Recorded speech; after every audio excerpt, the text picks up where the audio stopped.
The dust-laden wind carried a whisper of promise as the afternoon stagecoach rolled into Quartzsite, Arizona Territory, in the scorching summer of 1885. Rose Jameson pressed her fevered forehead against the coach window, her vision blurring as the small desert town came into view. After 3 weeks of grueling travel from Boston, she was finally arriving to meet the man who would become her husband, a stranger who knew her only through letters, and a daguerreotype that scarcely captured her likeness. The stagecoach lurched to a halt, sending a wave of dizziness through Rose's already weakened body. She had battled illness for the last 2 days of her journey, refusing to delay her arrival, determined to honor her commitment. With trembling hands, she gathered her single valise and the small reticule containing every cent she possessed in the world. Quartzsite Station. "End of the line," the driver called, his voice seeming to come from miles away as Rose struggled to focus. The heat hit her like a physical force as she stepped down from the coach. Her legs, unsteady from days of travel and lack of proper nourishment, threatened to give way beneath her. Rose's gaze swept across the dusty street, searching for the man who had described himself as tall with a serious countenance and promised to wear a blue neckerchief. But no one approached. No one called her name. Garrett Andrews wiped the sweat from his brow as he led his horse down Quartzsite's main street. He hadn't planned to be in town today, but a broken wagon wheel on his neighbor's buckboard had forced him to make the 10-mile ride for parts. The sun beat down mercilessly as he tied his horse to the hitching post outside the general store, his thoughts on the list of supplies he needed and the work awaiting him back at his ranch. He was just stepping onto the wooden sidewalk when movement at the stagecoach station caught his eye. A young woman in a travel-worn dress stood alone, swaying slightly as passengers and townspeople bustled around her. Even from this distance, Garrett could see something wasn't right. Her face was pale beneath the brim of her bonnet, and she clutched the post of the station platform as if it were the only thing keeping her upright. Years of range-honed instincts had Garrett moving before conscious thought took hold. He was halfway across the street when he saw her legs give way. Breaking into a run, he reached her just as she crumpled, catching her slight frame before she hit the hard-packed dirt. "Miss, can you hear me?" Garrett asked, cradling her against his chest, alarmed by the heat radiating from her skin. The woman's eyes fluttered open briefly, revealing irises the color of summer cornflowers, before closing again. "Is that poor girl all right?" asked Mrs. Henderson, the station manager's wife, hurrying over with concern etched on her weathered face. "She's burning with fever," Garrett replied, shifting the unconscious woman in his arms. "Do you know who she is?" Mrs. Henderson shook her head. "Must be the mail-order bride. Mr. Peterson was supposed to meet her, but word came yesterday his place caught fire. He's up north seeing to the damage. Poor girl must not have gotten his telegram." Garrett's jaw tightened. Peterson's ranch was a good 30 miles north, and the man was known more for his harsh treatment of livestock than his kindness. The thought of this delicate woman married to such a man didn't sit well with him. "She needs a doctor," Garrett said firmly. Mrs. Henderson sighed. "Doc Wilson's out at the Blackburn place. Their youngest caught the measles and half the family's down with it." Garrett made a swift decision. "I'll take her to my ranch. It's closer than town, and my housekeeper knows her way around sick rooms better than most doctors." "You sure that's proper, Mr. Andrews?" Mrs. Henderson asked, though there was relief in her eyes.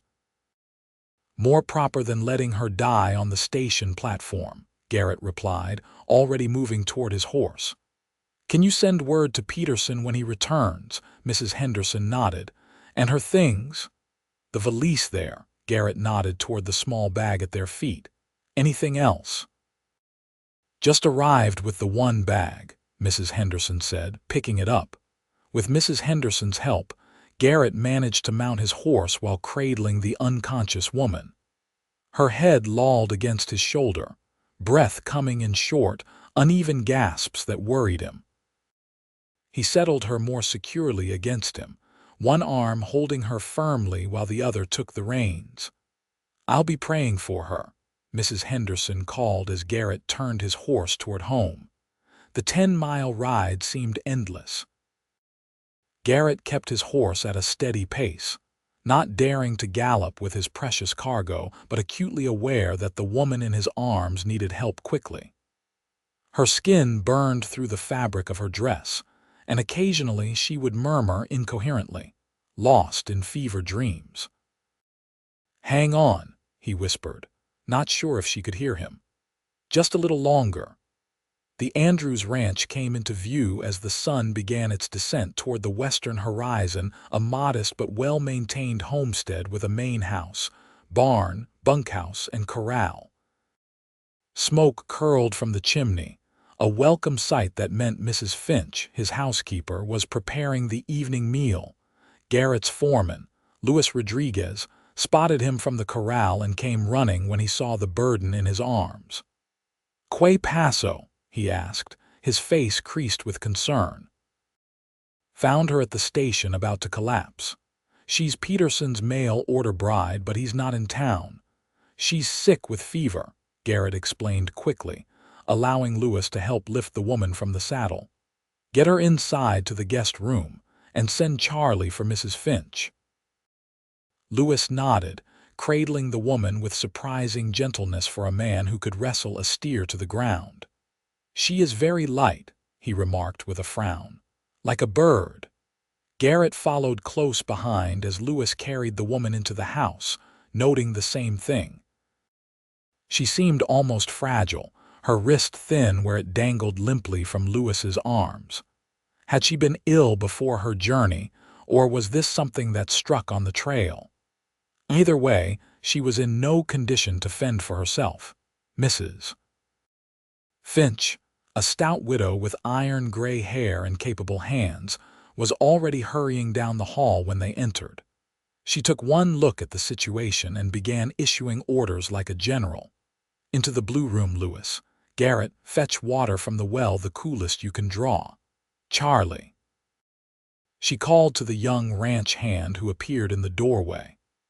"Ride for Doc Wilson. He's at the Blackburn place. Tell him it's urgent." For the next hour, Garrett found himself relegated to carrying water and linens as Mrs. Finch worked to bring down the young woman's fever. She stripped away the travel-stained dress with efficient movements, replacing it with one of Garrett's clean shirts, which hung like a tent on the woman's slender frame. "She's suffering from exhaustion and fever," Mrs. Finch announced, placing another cool compress on the woman's forehead. "Likely caught a chill during her travels and it's settled in her chest. Listen to that rattle when she breathes." Garrett stood awkwardly in the doorway, hat in hand, unwilling to leave but uncertain of his place in this situation. "Will she be all right?" Mrs. Finch's expression softened slightly. "She's young and was probably strong before this journey. With proper care, yes, I believe she'll recover, but it will take time." "She can have all the time she needs," Garrett said firmly. "And what of Mr. Peterson?" Mrs. Finch asked, her tone making it clear what she thought of the man. Garrett's jaw tightened. "If he wants to claim his bride, he can come here and face me first." Mrs. Finch nodded approvingly. "I've prepared stew for supper. You should eat while I sit with her." But Garrett found himself unable to leave. "I'll stay a while longer," he said, pulling a chair near the bed but not too close. "Just until she's resting easier." As darkness fell outside the window, Garrett studied the woman's face in the lamplight. Despite the flush of fever on her cheeks, he could see she was beautiful, with delicate features and rich auburn hair spread across the pillow. What kind of desperation had driven her to travel across the country to marry a stranger? And what kind of man was he to find himself so drawn to another man's intended bride?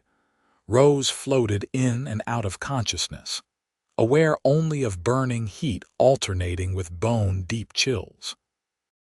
Fragments of memories blurred with dreams: her mother's funeral, the eviction notice, the desperate scramble through newspaper advertisements seeking wives for frontier men, the endless, jarring stagecoach ride. And always the face of her stepfather, his cruel smile as he gave her the ultimatum. Marry him or get out. Sometimes, in her more lucid moments, she felt cool cloths on her forehead and heard a gentle woman's voice urging her to sip broth. Other times, she sensed a male presence not threatening like her stepfather's, but solid and reassuring.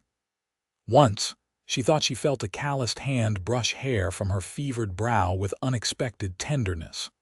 On the third day, Rose woke to golden sunlight streaming through unfamiliar curtains. The fever had broken overnight, leaving her weak but clear-headed. She blinked, trying to make sense of her surroundings. This wasn't the hotel room she'd expected, nor any place she recognized. The room was simply but comfortably furnished, with a pine dresser, washstand, and a colorful quilt covering her. Through an open window came the sounds of cattle lowing in the distance and men calling to each other. Rose attempted to sit up, only to fall back against the pillows, her body betraying her with its weakness. "Whoa there," came a woman's voice, and Rose turned to see a sturdy older woman entering the room with a tray. "You're not ready for dancing just yet, miss. Where am I?" Rose asked, her voice a hoarse whisper. "What happened?" The woman set down the tray and helped Rose into a sitting position, propping pillows behind her back. "You're at the Andrews Ranch, about 10 miles outside Quartzsite. I'm Mrs. Finch, the housekeeper. You collapsed at the station 3 days ago with a raging fever. Mr. Andrews brought you here." Rose's hand flew to her throat. "3 days," she croaked. "But Mr. Peterson not here," Mrs. Finch said, pouring a cup of water and holding it to Rose's lips. "His place caught fire, and he's been away dealing with that. Mrs. Henderson at the station sent word about your arrival, but we haven't heard back yet." Rose sipped the water gratefully, her mind racing. She had exactly $4.16 to her name, nowhere to go, and was apparently recovering from a serious illness in a stranger's home. "Mr. Andrews," she said slowly. "Is he the owner of this ranch?" Mrs. Finch confirmed. "He's a good man. Couldn't leave you there at the station in that state." Before Rose could ask more questions, footsteps sounded in the hallway, and a tall man appeared in the doorway. Rose's breath caught as she took in his appearance: broad-shouldered and lean-hipped, with sun-bronzed skin and eyes the color of a summer storm. He wore simple ranch clothes, a bit dust-covered, as if he'd just come in from working. "You're awake," he said, his deep voice carrying a note of relief. Mrs. Finch stood, gathering her skirts. "I was just explaining to Miss," she paused, looking at Rose. "We don't even know your name, child." "Rose," she supplied. "Rose Jameson." "Miss Jameson," Mrs. Finch continued, about how she came to be here.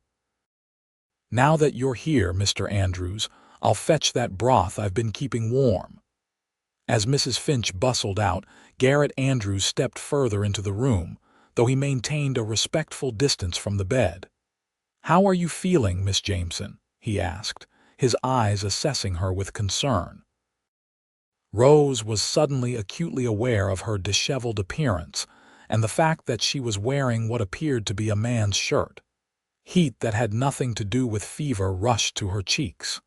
"Better, thank you," she managed. "I don't know how to thank you for your kindness, Mr. Andrews." He waved away her thanks. "Any decent person would have done the same. You gave us quite a scare, though. Doc Wilson wasn't sure you'd pull through that first night." Rose clutched the quilt tighter. "I'm sorry to be such a burden." "No burden," he said firmly. But I am curious what brought a lady like you all the way from, he paused. Boston, she supplied. And I think you know why I came. Mrs. Finch mentioned Mr. Peterson. Something flickered in Garrett's eyes, disapproval, concern. Yes, Peterson's mail-order bride. That's what Mrs. Henderson said at the station. Rose lifted her chin, summoning what dignity she could. It was a practical arrangement. Mr. Peterson advertised for a wife to help with his home and children. I need a fresh start away from Boston. The terms were agreeable to both parties. Garrett's expression remained unreadable. Peterson has no children, Miss Jameson, and his home is a two-room cabin that barely keeps out the rain. Rose felt the blood drain from her face. I see, she said faintly. Another deception. Another man she couldn't trust. Well, I suppose I should be grateful to learn this before the wedding rather than after. You still intend to marry him? Garrett asked, his voice careful, neutral. Rose looked down at her hands, thin and pale against the colorful quilt. I don't have many options, Mr. Andrews. My passage here took nearly every cent I had. A heavy silence fell between them, broken only when Mrs. Finch returned with a tray bearing a steaming bowl of broth. That's enough serious talk for now, the housekeeper declared. Miss Jameson needs to regain her strength before making any decisions about anything. Garrett nodded, stepping back. Of course. Rest and recover, Miss Jameson. We can discuss your situation when you're stronger. As he turned to leave, Rose called after him. Mr. Andrews. When he paused, looking back, she continued, Thank you, not just for the rescue but for the truth as well. Something in his expression softened. You're welcome, Miss Jameson. Welcome to Arizona. After he left, Rose allowed Mrs. Finch to help her with the broth, her mind churning with this new information and the uncertain future it presented. One thing was certain: Garrett Andrews was unlike any man she had ever met, and she couldn't help but feel that in his home, despite everything, she was somehow safe. Over the next few days, Rose's strength gradually returned. At first, she could manage only short walks from the bed to the window, where she would sit and watch the activities of the ranch unfold below: cowboys moving cattle between pastures, horses being trained in the corral, wagon loads of supplies coming and going. Mrs. Finch proved to be a godsend, providing not only medical care but also companionship. From her, Rose learned more about Garrett Andrews and his ranch. He built this place from nothing, Mrs. Finch explained one afternoon as she helped Rose into a rocking chair on the small balcony outside her room. Came here 10 years ago with just $100 and a dream. Now he runs one of the most respected cattle operations in the territory. He seems very capable, Rose observed, watching as Garrett himself worked with a spirited young horse in the corral below, his movements confident and gentle with the nervous animal. Mrs. Finch smiled knowingly. He's 32 and the most eligible bachelor in 3 counties. Every unmarried woman from here to Tucson has set her cap for him, but he keeps to himself. Some say he's married to this land. Rose pulled her shawl, one loaned by Mrs. Finch, tighter around her shoulders. Has there ever been anyone special? There was a girl years ago before he came west, Mrs. Finch said, her voice softening. He doesn't speak of her, but Lewis told me she died of consumption. I think that's why he was so determined to save you. Rose's gaze returned to Garrett, seeing him with new eyes. The way he moved with such purpose, the quiet authority he commanded among his men, the gentle hands that could break a wild horse but handle a sick woman with such care, it all spoke of a man with depths she was only beginning to glimpse. As if sensing her scrutiny, Garrett looked up, shielding his eyes against the sun. When he saw Rose on the balcony, he raised a hand in greeting. She returned the gesture, ignoring the flutter in her chest. I should write to Mr. Peterson. Rose said suddenly, turning to Mrs. Finch. To inform him of my situation and inquire about his intentions. Mrs. Finch's expression tightened. There's been word from town. Peterson returned yesterday. Apparently, his cabin is a total loss, and he's staying at the saloon for now. Rose felt a chill that had nothing to do with her recovering state. I see. Has he inquired about me? Mrs. Finch's hesitation told Rose everything she needed to know. He sent a message saying he's in no position to take on a wife at present and suggested you find other arrangements. The words struck Rose like a physical blow, though she wasn't surprised. Her entire life had been a series of people deciding she was inconvenient, from her mother's second husband to her own relatives after her mother's death. I understand, she said quietly. I'll need to find work then. Perhaps there's a position in town. You'll do no such thing, Mrs. Finch interrupted firmly. Not until you're fully recovered. Mr. Andrews has already made it clear you're welcome to stay as long as you need. I can't impose, it's not an imposition if it's freely offered, came Garrett's voice from the doorway. He stood there, hat in hand, a light sheen of sweat on his brow from his work with the horse. Mrs. Finch, might I have a moment with Miss Jameson? The housekeeper nodded, patting Rose's hand before leaving them alone on the balcony. Garrett took the chair Mrs. Finch had vacated, setting his hat on his knee. I take it Mrs. Finch told you about Peterson, he said without preamble. Rose nodded, determined not to show how deeply the rejection had cut. Yes, it seems I've had a fortunate escape, all things considered. Garrett's mouth quirked in a half-smile. That's one way of looking at it. He studied her face for a moment. You're looking better. Some color in your cheeks now. Thanks to you and Mrs. Finch, Rose acknowledged. Mr. Andrews, I'm deeply grateful for all you've done, but I can't continue to impose on your hospitality. Once I'm fully recovered, I'll need to find a way to support myself. Garrett leaned forward, his expression serious. Miss Jameson, I want to make something clear. You're welcome here for as long as you need, no strings, no expectations. I have plenty of room, and one more mouth to feed makes no difference to a ranch this size. Rose's pride bristled. I'm not looking for charity, Mr. Andrews. Good, because I'm not offering any, he replied, surprising her. Mrs. Finch isn't getting any younger, and she's mentioned more than once that she could use help running the household. If you're willing, there's honest work here for you. Room, board, and a fair wage. Rose blinked, caught off guard by the unexpected offer. You're offering me a position. As what exactly? As Mrs. Finch's assistant, Garrett said. Help with the cooking, cleaning, mending, whatever needs doing. This is a working ranch, Miss Jameson. Everyone here earns their keep, myself included. Rose considered his offer. It would give her time to recover fully, save some money, and decide on her next steps. And if she were honest with herself, the thought of leaving Quartzsite, of leaving this ranch and this man who had shown her such kindness, filled her with a strange melancholy.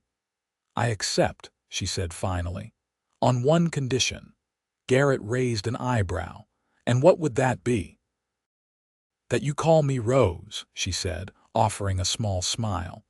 If I'm to work here, Miss Jameson seems overly formal. His answering smile transformed his face, softening the hard lines and bringing warmth to his storm-gray eyes. Rose, then, and you must call me Garrett. He extended his hand, and after a moment's hesitation, Rose placed hers in it. His palm was warm and calloused, enveloping her smaller hand completely. A current seemed to pass between them, and Rose felt her cheeks warm as Garrett held her hand a moment longer than strictly necessary. Welcome to the Andrews Ranch, he said softly. Officially this time. As summer heat gave way to the milder days of early autumn, Rose fell into the rhythm of ranch life. She worked alongside Mrs. Finch, learning to cook on a wood stove, manage the large garden that supplied much of their produce, and keep the sprawling ranch house clean and orderly. The work was hard but satisfying, so different from the stifled existence she had known in Boston. To her surprise, Garrett insisted she join him for dinner each evening in the dining room, rather than eating in the kitchen with the ranch hands as most household staff would. At first, these dinners were somewhat awkward, with conversation limited to polite inquiries about each other's day. But gradually, as Rose grew stronger and more confident in her new role, the meals became something she looked forward to. She learned that Garrett had been born in Virginia to a once wealthy family reduced to genteel poverty after the Civil War. He'd come west at 22, worked as a cowhand, saved every penny, and eventually purchased the land that would become his ranch. He spoke 5 languages, including Spanish and 2 Native American dialects, and kept a bookshelf filled with volumes of poetry, history, and science. In turn, Rose shared carefully edited versions of her own story, her childhood in Boston, her mother's death from influenza when Rose was 17, and the subsequent years living as an unwelcome dependent in her stepfather's home. She did not mention his increasingly inappropriate behavior or the ultimatum that had finally driven her to answer Walter Peterson's advertisement. Some wounds were too fresh, some humiliations too deep to share. On a crisp October evening, Rose was in the kitchen preparing apples for a pie when Garrett appeared in the doorway, his expression troubled. "Rose, do you have a moment?" he asked, his voice unusually formal. She wiped her hands on her apron, noting the letter he held. "Of course." "Is something wrong?" He gestured toward the back porch. "Would you mind stepping outside?" Curious and a little concerned, Rose followed him out into the fading daylight. The air was cool, tinged with the scent of sage and distant rain. Garrett paced a few steps, then turned to face her. "I received a letter from Walter Peterson today," he said without preamble. Rose felt her stomach tighten. "Oh," Garrett's jaw worked as if he were struggling to find the right words. "He's rebuilding his cabin and says he's now ready to honor his agreement with you. He wants you to come to town on Saturday to be married." Rose sat down abruptly on the porch step, her legs suddenly unable to support her. "I see," she managed. "You want to marry him?" Garrett asked, his voice carefully neutral. Rose looked up at him, studying his face in the golden light of sunset. Over the past weeks, she had come to know this man, his kindness to his workers, his gentle handling of animals, the way he read poetry by lamplight in the evenings. She had also come to recognize the feelings growing within her own heart, feelings she had ruthlessly suppressed as inappropriate and hopeless. "No," she said softly. "I don't want to marry Walter Peterson. I never did." "It was simply an escape," Garrett finished for her, surprising her with his perception. "I thought as much." He sat down beside her on the step, close but not touching, the letter still clutched in his hand. "You don't have to go to him, Rose. You have choices now." Rose stared out at the painted sky. "Do I? I signed a contract. He paid for my passage west." "A contract he already broke by abandoning you when you were ill," Garrett pointed out. "As for the passage, you've more than earned enough in wages to repay that debt, if that's what worries you." Rose turned to look at him, searching his face. "What are you saying, Garrett?" He met her gaze steadily. "I'm saying you have a place here for as long as you want it. As an employee, as a friend, or—" He stopped, seeming to reconsider his words. Rose's heart quickened. "Or," she prompted softly. Garrett stood abruptly, moving to the porch railing, his back to her. "Forgive me, I'm not expressing myself well. The point is, you're under no obligation to Peterson. I'll handle him if necessary." Rose followed him, gathering her courage as she placed a gentle hand on his arm. "Garrett, please look at me. When he turned, the emotion in his eyes stole her breath.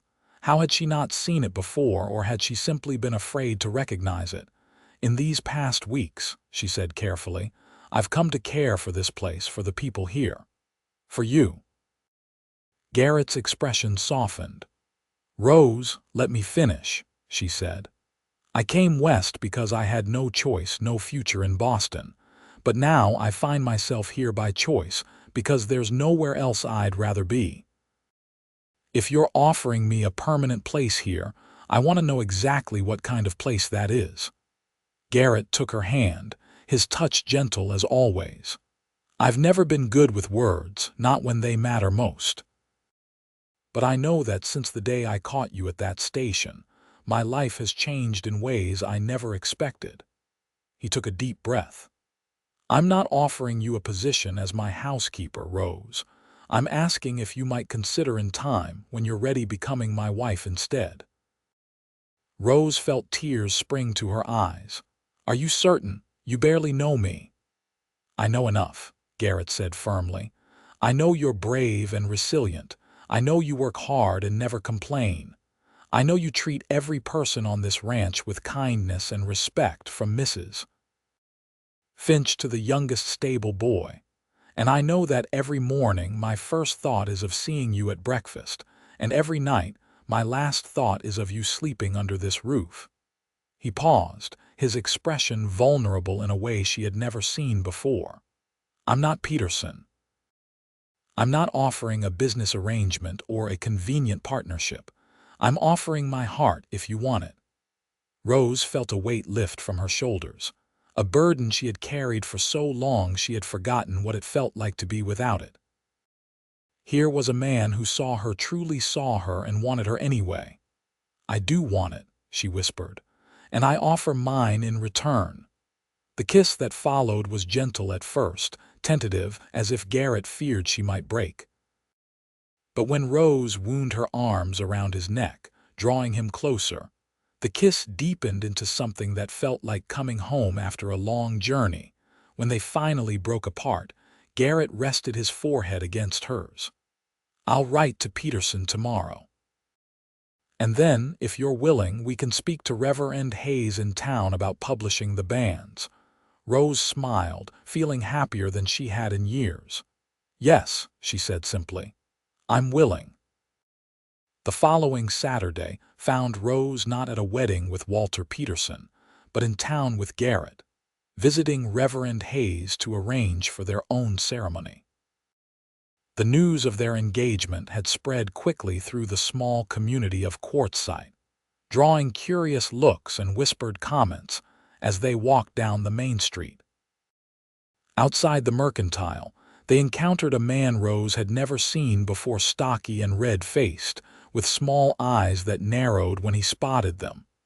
"So it's true," the man said, stepping into their path. "Andrews, you stole my bride." Garrett's hand tightened around Rose's, but his voice remained calm. "Peterson, I was planning to call on you today." Rose studied the man who had nearly been her husband. His clothes were rumpled, his breath reeking of cheap whiskey even at this early hour. A feeling of profound relief washed over her at her narrow escape. "Mr. Peterson," she said, stepping forward slightly, "I believe our arrangement was voided when you failed to meet me as agreed and then sent word you couldn't honor our contract." Peterson's face darkened. "That don't give him the right to step in and take what's mine. I paid good money to bring you west." "A debt I'm prepared to repay," Garrett said, reaching into his vest pocket and withdrawing an envelope. "The full amount of Miss Jameson's passage, plus interest." He held out the envelope, but Peterson made no move to take it. "Maybe I don't want your money. Maybe I want what's rightfully mine." Rose felt a chill at his tone, but Garrett's steady presence beside her gave her courage. "I am not property, Mr. Peterson," she said firmly. "I am a person who made a decision based on false information you provided. You claimed to have children needing care. You described a proper home. You lied." Peterson's mouth twisted in an ugly sneer. And I suppose Andrews here is all truth and virtue. You know nothing about him, girl."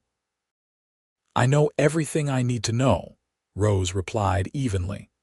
A small crowd had gathered, watching the confrontation with undisguised interest. Among them, Rose recognized Mrs. Henderson from the stage station and Mr. Thompson, the town marshal. "That's enough, Peterson," Marshal Thompson said, stepping forward. "Take the money and consider yourself lucky. Most men would demand satisfaction for the kind of talk you're spewing." Peterson glared at the marshal, then back at Garrett and Rose.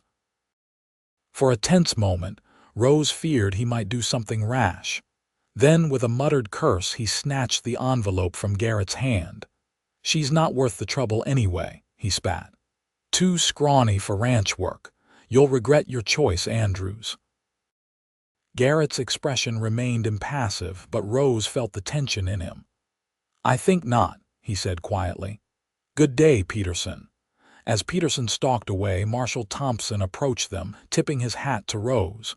"Miss Jameson, good to see you recovered. Mrs. Henderson was worried sick about you that day."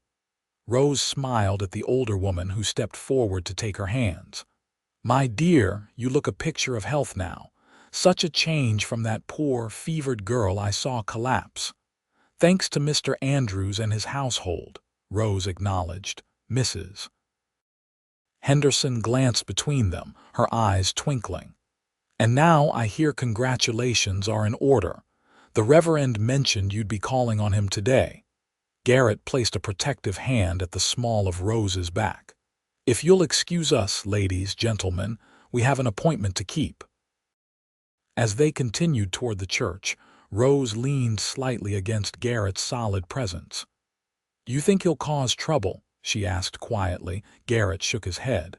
"Peterson's all talk. Besides, he'll have that money drunk away by sundown." Rose couldn't help but shudder at how differently her life might have turned out. "Thank you," she said softly, "for being there that day at the station, for everything since." Garrett's eyes softened as he looked down at her. "I think perhaps we should thank fate, or Providence, or whatever force arranged for my neighbor's wagon wheel to break that particular morning." Rose smiled, her heart full. "Perhaps we should." 3 weeks later, on a crisp November morning, Rose stood in the bedroom that had once been her sick room, now transformed by Mrs. Finch's deft touch. White ribbons adorned the furnishings, and a small bouquet of late-blooming desert flowers sat on the dressing table. "There now, Mrs. Finch said, adjusting the simple veil atop Rose's carefully arranged hair. "You look beautiful, my dear." Rose studied her reflection in the mirror, scarcely recognizing herself. The woman who stared back wore a gown of ivory satin ordered from Tucson and arrived just yesterday, and had roses in her cheeks that came not from fever but from happiness. "Is it time?" she asked, her voice betraying her nerves. Mrs. Finch checked the small watch pinned to her bodice. "The Reverend should be downstairs by now, and the guests are all gathered in the parlor." "Are you ready, child?" Rose nodded, taking a deep breath. "More ready than I've ever been for anything." Downstairs, the parlor had been transformed, with chairs arranged in rows and autumn foliage decorating the mantel. Rose paused in the doorway, her gaze immediately finding Garrett at the far end of the room. He stood tall and straight, dressed in a new black suit, his usually unruly hair tamed for the occasion. When he saw her, his expression of wonder and love nearly undid her composure. As Lewis, serving as Garrett's best man, began to play a simple melody on the guitar, Rose walked slowly down the makeshift aisle, her eyes never leaving Garrett's. Reverend Hayes smiled warmly as she reached them. "Dearly beloved," he began, his voice carrying through the room filled with ranch hands, neighbors, and the few friends Rose had made in her short time in Quartzsite. The ceremony was simple and heartfelt. When the moment came to speak their vows, Garrett's voice was clear and steady, while Rose had to blink back tears that threatened to spill over. "By the power vested in me," Reverend Hayes concluded, "I now pronounce you husband and wife. Mr. Andrews, you may kiss your bride." Garrett's kiss was gentle and reverent, mindful of their audience but filled with promise for later. When they turned to face the gathered well-wishers, Rose felt a surge of gratitude for how much her life had changed in just a few short months. The celebration that followed spilled from the house onto the porch and yard, with tables laden with food prepared by Mrs. Finch and Rose over the previous days. Music, laughter, and congratulations filled the air as the afternoon stretched into evening. As twilight descended, Garrett found Rose sitting on the porch swing, taking a moment's respite from the festivities. He sat beside her, taking her hand, the one now adorned with a simple gold band. "Happy, Mrs. Andrews?" he asked, his voice soft in the gathering dusk. Rose leaned against his shoulder, contentment washing over her. "Happier than I ever thought possible." Garrett's arm came around her, holding her close. "I was thinking about that day at the station, if you hadn't fallen ill, if Peterson had met you as planned." "Don't," Rose said, placing a finger against his lips. "What matters is what did happen, not what might have been." He captured her hand, pressing a kiss to her palm. "You're right, as usual. Still, I can't help feeling grateful for that fever, as terrible as that sounds." Rose laughed softly. "Perhaps we should name our first child after whatever ailment it was." Garrett chuckled, the sound rumbling pleasantly against her. "Influenza Andrews has a certain ring to it, I suppose." "Garrett," Rose exclaimed, laughing despite herself. "That's terrible." "Then you'll have to come up with something better when the time comes," he said, his voice growing serious. "Do you want children, Rose? We never really discussed it." Rose turned in his arms to face him. "Yes," she said simply. "I want a family with you, Garrett. A large one, if we're blessed that way." The smile that spread across his face was worth everything she had endured to reach this moment. "I love you, Rose Andrews," he said, the words still new enough to send a thrill through her. "And I love you," she replied, reaching up to trace the beloved contours of his face. "My cowboy who caught me when I fell." As spring returned to the Arizona territory, the Andrews Ranch flourished under the care of its master and new mistress. Rose had taken to ranch life with an enthusiasm that surprised even herself, learning to ride, helping with the spring calving, and transforming the main house into a true home. The bedroom they shared now bore touches of both their personalities, Garrett's books alongside Rose's small collection of treasures. The quilt her mother had made spread across their bed, wildflowers in a mason jar on the windowsill. On a warm May morning, Rose stood at the stove in the kitchen, stirring a pot of oatmeal when a wave of dizziness washed over her. She gripped the edge of the stove, taking a deep breath as the sensation passed. "You all right there, girl, Mrs. Finch asked, looking up from the bread dough she was kneading. "Just a moment's lightheadedness," Rose assured her. "It's past now." Mrs. Finch studied her with shrewd eyes. "Third morning this week, and you barely touched your supper last night." Rose felt a blush creep up her neck. She had suspected for a few weeks now, but hadn't wanted to say anything until she was certain. "Mrs. Finch, do you think could I possibly be?" The older woman's face softened into a smile. "I'd say it's more than possible, my dear. Have you told him yet?" Rose shook her head. "I wanted to be sure." "Well, in my experience, these things have a way of making themselves known," Mrs. Finch said. "And from the look of you this morning, I'd say you'll be welcoming a little Andrews come winter." The thought filled Rose with a mixture of excitement and trepidation. She and Garrett had spoken of children, of course, but the reality of creating a new life, of becoming parents, seemed suddenly overwhelming. "Go on," Mrs. Finch urged gently. He's in the study working on the ledgers. I'll finish breakfast. Rose untied her apron, her heart racing as she made her way through the house to the small room Garrett used as an office. She found him, as Mrs. Finch had said, bent over account books, his brow furrowed in concentration. He looked up as she entered, his face immediately brightening. "There you are. I was just about to come looking for you. Lewis thinks the mare might foal today, and I know you wanted to be there." Rose smiled, moving to perch on the edge of his desk. "That's wonderful news, but actually, I have some news of my own."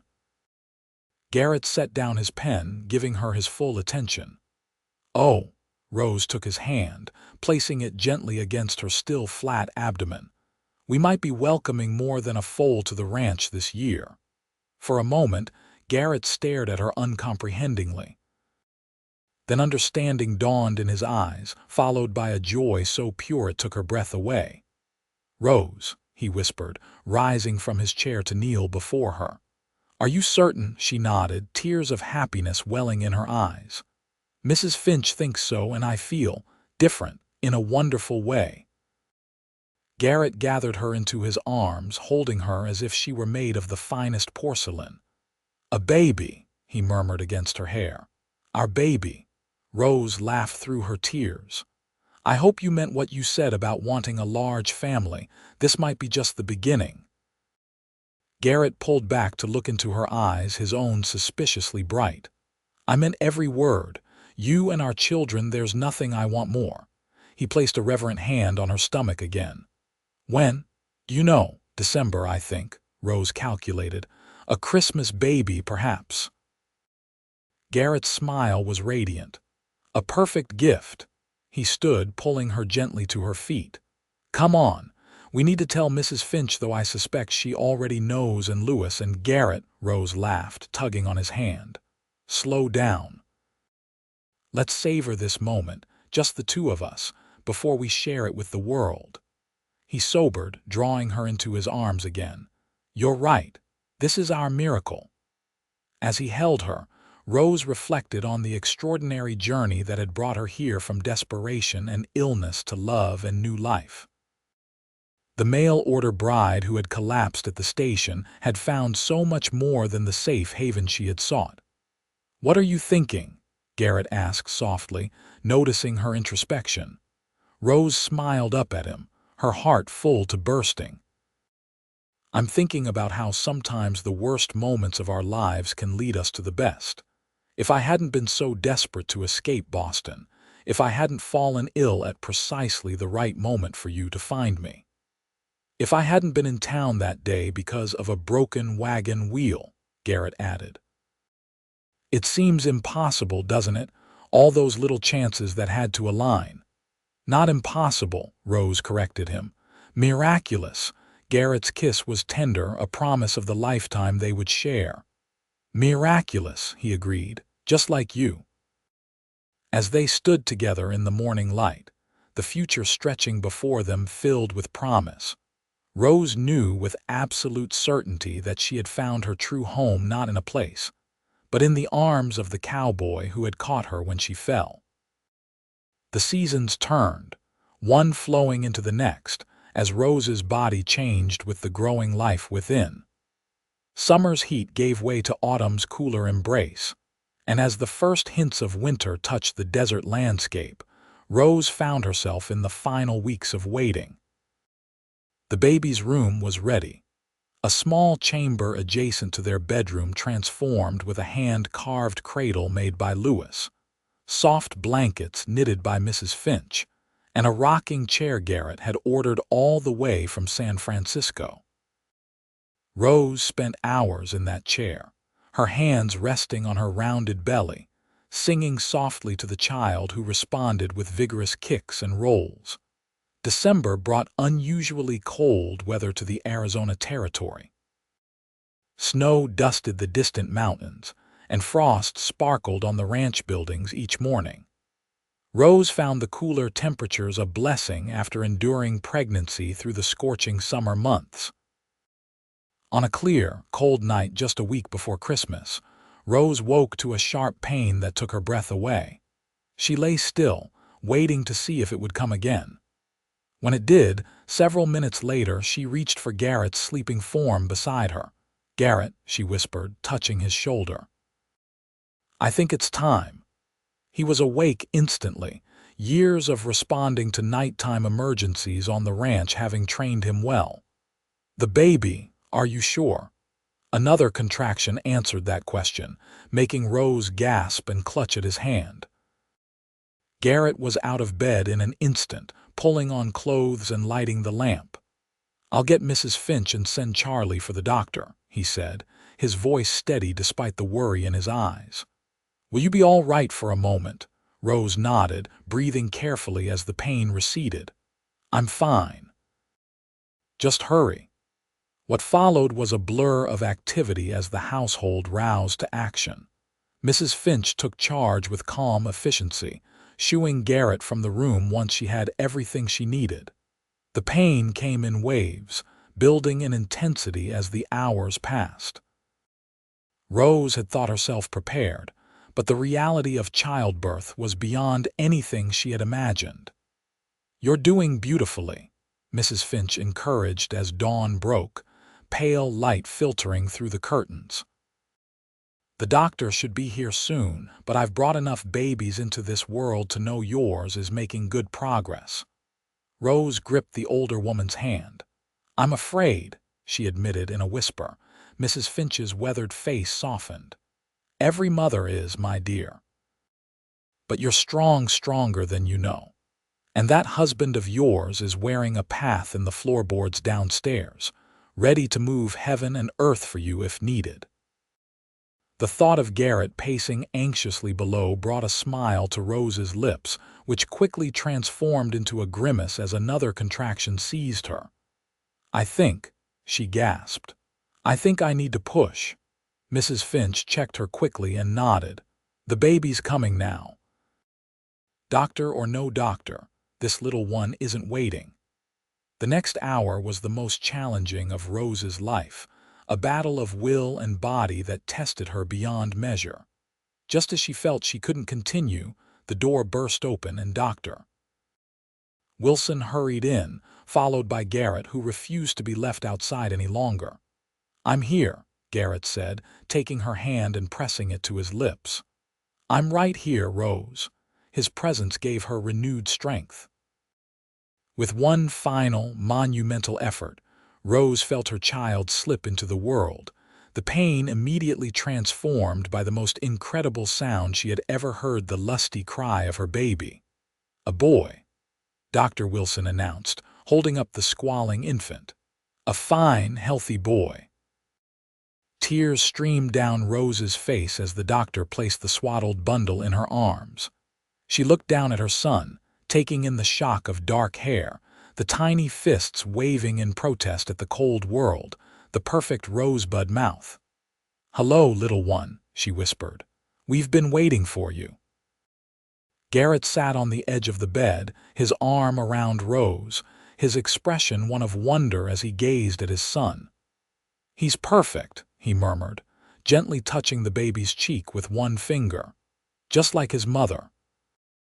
The baby quieted at his father's touch, dark eyes blinking open to study the faces above him with solemn curiosity. "What shall we name him?" Rose asked, looking up at her husband. They had discussed several possibilities but had made no final decision. Garrett considered the tiny face for a long moment. "Gabriel," he said finally. "It means God is my strength. Seems fitting for a child born to a woman as strong as you." Rose smiled, feeling the rightness of the name. "Garrett Andrews, welcome to the world, little one," as Mrs. Finch and the doctor discreetly withdrew to give the new family privacy. Garrett stretched out beside Rose on the bed, his arm protective around her and their son. "Thank you," he said, his voice thick with emotion. Rose looked up from the baby's face. "For what?"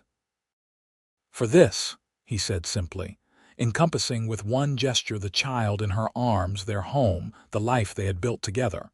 "For everything." Rose leaned against him, exhausted but filled with a joy so profound it seemed to radiate from her very core. "I should be thanking you," she said softly. "You gave me a home when I had none, love when I least expected it, and now this precious gift." Garrett pressed a kiss to her temple. "Merry Christmas, Mrs. Andrews."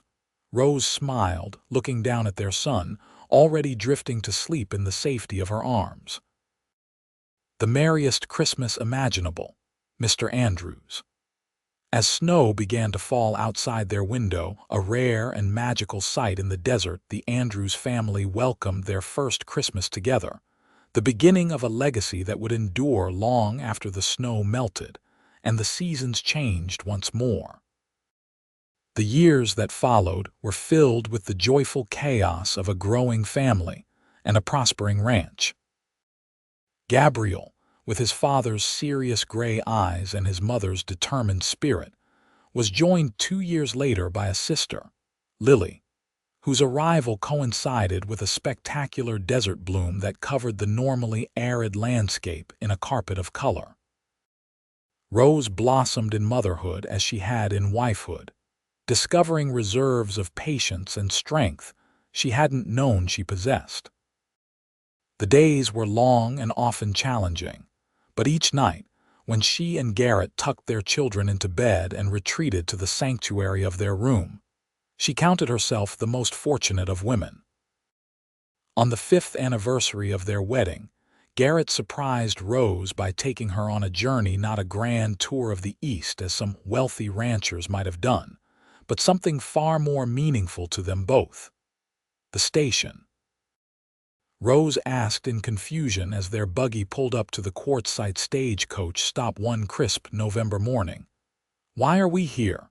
Garrett helped her down, a mysterious smile playing at his lips. "I wanted to bring you back to where it all began, Mrs. Henderson, still running the station though now with more gray in her hair, waved cheerfully as they approached. "Right on time. I've got it all ready." "Got what ready?" Rose asked, looking between them. Garrett led her to a bench, the very one she had been aiming for when she collapsed all those years ago. Beside it stood a small table with a cloth-covered basket. "A picnic," Rose guessed, still puzzled. "A celebration," Garrett corrected, gesturing for her to sit. 5 years ago today, a young woman arrived on the afternoon stage, sick with fever and with nowhere to turn. She collapsed right here, he pointed to the spot beside the bench, "and changed my life forever." Understanding dawned, and Rose felt tears prick her eyes. "You remembered the exact day." "How could I forget?" Garrett said softly, sitting beside her and taking her hand. "It was the day Providence sent me the greatest gift I could have imagined."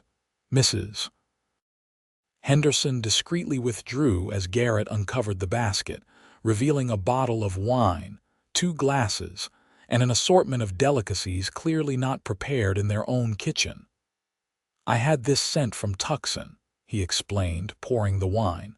"Nothing but the best for my bride." Rose accepted the glass, her heart full. 5 years, she marveled.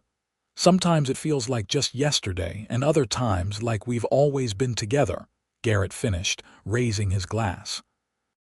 "To the mail-order bride who never made it to her groom, and the cowboy fortunate enough to catch her instead." "To us," Rose agreed, touching her glass to his. "And to whatever adventures the next 5 years bring." The adventure that arrived the following spring was their 3rd child, another boy they named Thomas, with his mother's auburn hair and a smile that could charm birds from the trees. Unlike his more serious older brother, Thomas approached life with boundless enthusiasm and a mischievous spirit that kept the entire household on their toes. As the children grew, so did the Andrews ranch. Garrett's innovative approaches to cattle breeding and water conservation brought recognition and respect from ranchers across the territory. Rose, meanwhile, had started a small school on the ranch, initially just for their own children, but eventually welcoming the children of ranch hands and neighboring homesteads as well. "You're a natural teacher," Garrett observed one evening, finding Rose at her desk preparing lessons for the following day. "Those children adore you." Rose looked up with a smile. "I love it more than I expected to. There's something wonderful about watching young minds discover the world." Garrett leaned against the doorframe, his expression thoughtful. "Have you ever regretted it, coming west, ending up here instead of with Peterson or back in Boston?" Rose set down her pen, surprised by the question. "Never," she said firmly. "Not for a single moment. Why do you ask?" Garrett shrugged, crossing to stand behind her chair, his hands resting lightly on her shoulders. "Peterson was in town today, drunk as usual, said some things." Rose turned to face him, taking his hands in hers. "What things?" "That you deserved better than a dusty ranch in the middle of nowhere. That a lady like you should be in a proper city with proper society." His voice was casual, but Rose heard the hint of uncertainty beneath. "Garrett Andrews," she said firmly, rising to face him. "After all these years, can you possibly doubt where my heart lies?" He smiled ruefully. "Not really. But sometimes I look at you teaching the children Shakespeare or playing the piano Lewis, and I hauled all the way from Tucson, and I wonder if you miss the refinements of your former life." Rose laughed, a genuine sound of amusement. "My former life was one of dependence and fear. Here I have purpose, respect, love." She touched his face gently. "Besides, I seem to recall a certain rancher who reads poetry by lamplight and speaks 5 languages. We have refinement enough for anyone with the sense to see it." Garrett captured her hand, pressing a kiss to her palm. "Have I told you lately that I love you, Rose Andrews?" "Yes," she said simply. "Every day in 1,000 ways." As their 10th anniversary approached, Arizona prepared for statehood, and the Andrews children grew tall and strong in the desert air. Rose often reflected on the extraordinary journey of her life. From a desperate young woman fleeing a predatory stepfather to a mail-order bride collapsed at a dusty station, and finally to a respected rancher's wife, mother of 3, and teacher. Each step, even the painful ones, had led her exactly where she was meant to be. On a golden afternoon in the autumn of 1910, Rose sat on the porch swing, watching Gabriel, now 14, help Lily practice her roping skills while Thomas, aged 9, attempted to coax a wild rabbit closer with handfuls of alfalfa. Garrett joined her, settling his lanky frame beside her on the swing.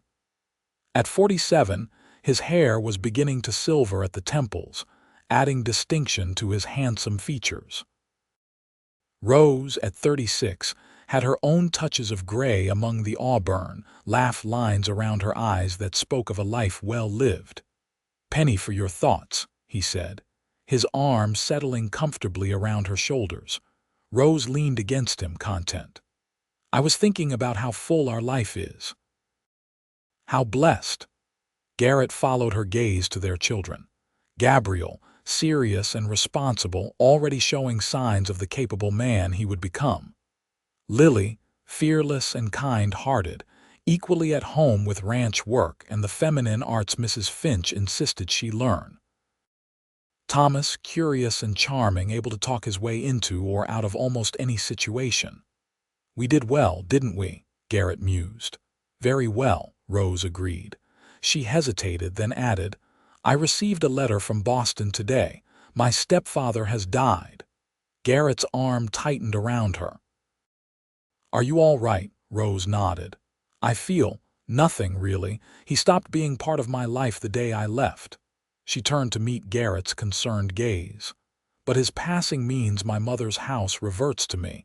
He never changed his will after she died." "I see," Garrett said carefully.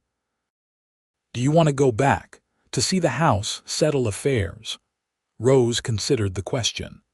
The house in Boston represented her past, some happy memories of her mother, certainly, but also dark times she had worked hard to put behind her. "I think I should," she said finally. "Not to stay, but to close that chapter properly. Would you come with me, all of you?" Garrett smiled, pressing a kiss to her temple. "Of course. The children should see where their mother comes from, and I admit I'm curious about this mysterious East I've heard so much about." Rose laughed. "Hardly mysterious. You've read more books about Boston than most Bostonians. Reading about a place and seeing it are two different things," Garrett pointed out. Rose nodded, her mind already turning to the practical aspects of such a journey. "We could go in the spring after planting. Lewis can manage the ranch for a few weeks." "It's settled then," Garrett said. "The Andrews family will invade Boston society."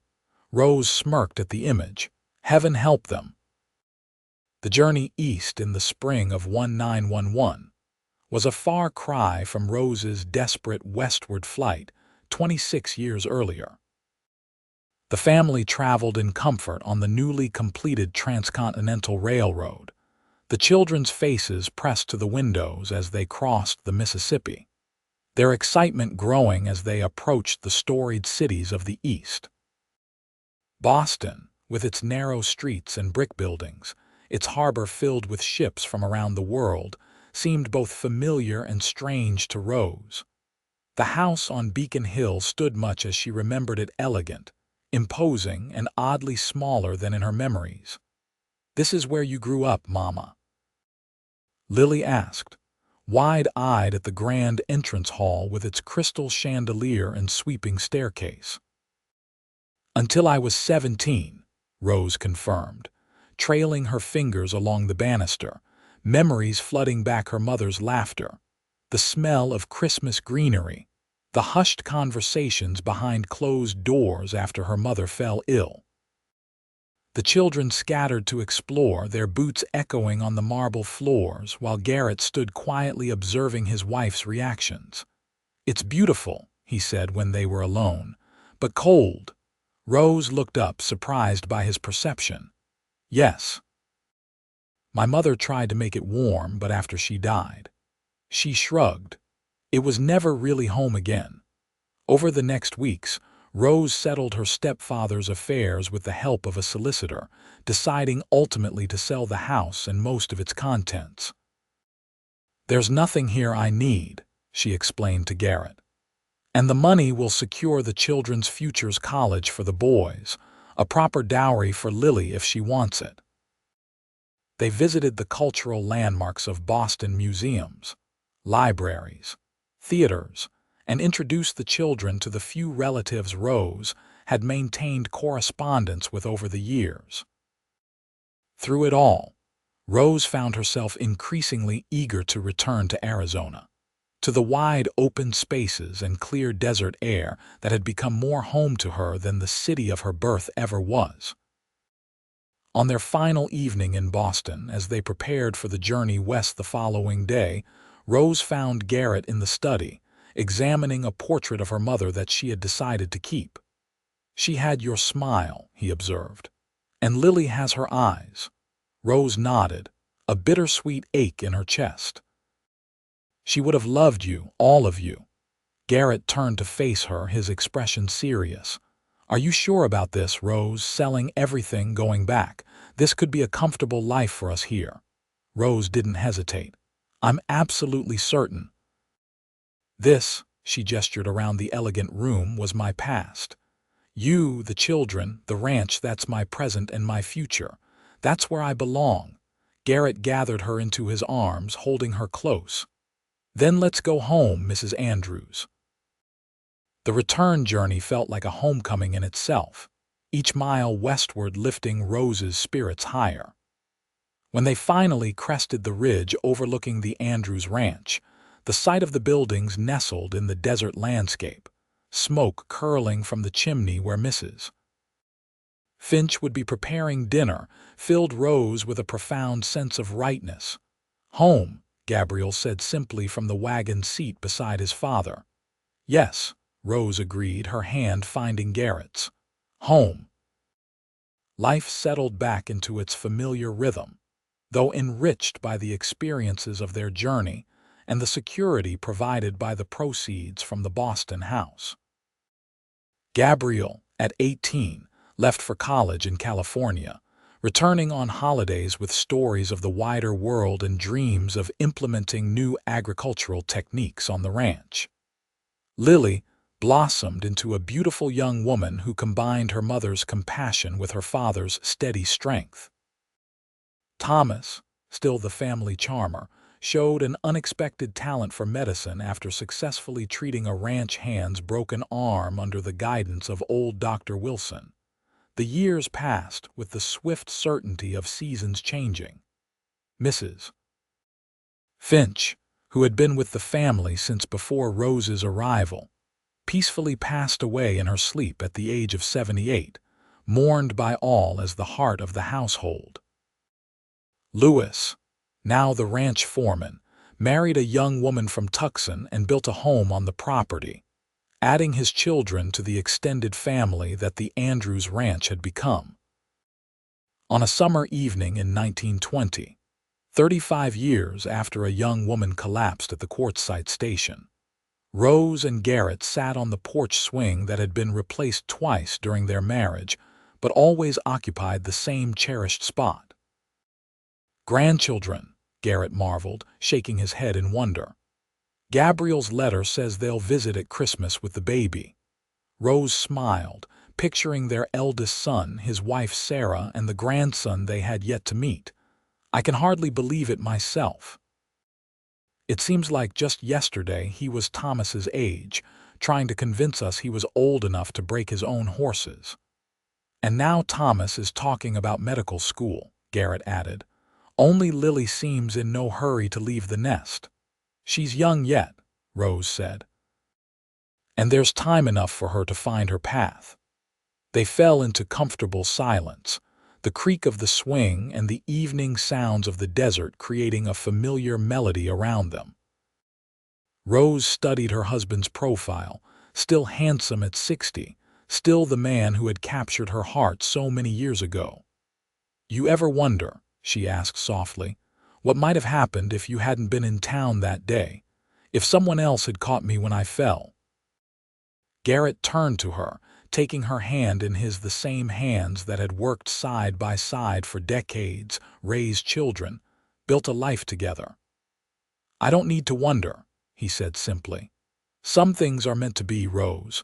Some stories are written in the stars long before we live them. Rose leaned her head against his shoulder, knowing he was right. From desperate beginnings had come a lifetime of joy, of purpose, of love.